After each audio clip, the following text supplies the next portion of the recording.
मूसा से हुआ है। त्रेता युग में भी युग परिवर्तन करने वाले भगवान श्री राम थे।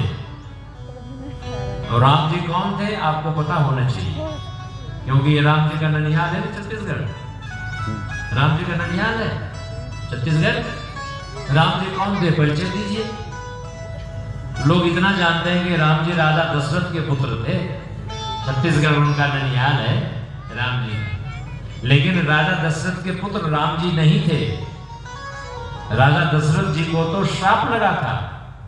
जब राजा दशरथ जी को 3 पत्नियों के बावजूद एक भी संतान नहीं हुई तो अपने गुरु वशिष्ठ जी के पास जाकर के रोने लगे, गुरुदेव हमारा वंश क्या यही समाप्त हो जाएगा?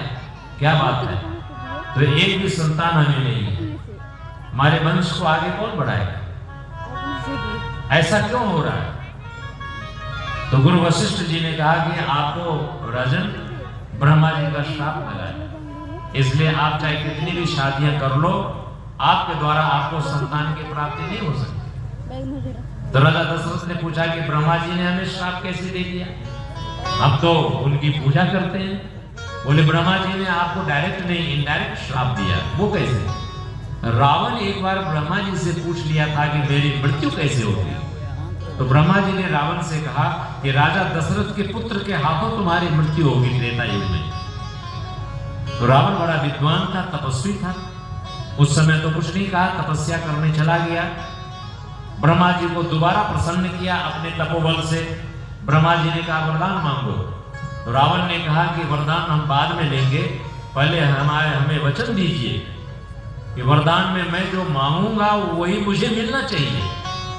तो ब्रह्मा जी ने वचन दे दिया और जो ही उन्होंने वचन दिया, रावण ने कहा हमें यह वरदान दीजिए कि राजा दशरथ के द्वारा उन्हें पुत्र की प्राप्ति ना हो।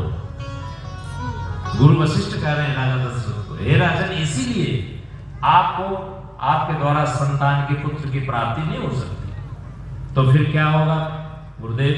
बोले इसके लिए और भी उपाय है। क्या उपाय है? इसके लिए यज्ञ करना पड़ेगा। कौन सा यज्ञ? पुत्रेष्टि यज्ञ। तो आप कराइए गुरुदेव। गुरु वशिष्ठ ने कहा कि मैं नहीं करा पाऊंगा वो यज्ञ। वो यज्ञ इस समय वर्तमान में इस धरती पर केवल एक ही ऋषि करा सकते हैं, श्रृंगी ऋषि। सभी गए ऋषि श्रृंगी के पास। श्रृंगी ऋषि वशिष्ठ बुलावा, पुत्र काम शुभ यज्ञ करावा।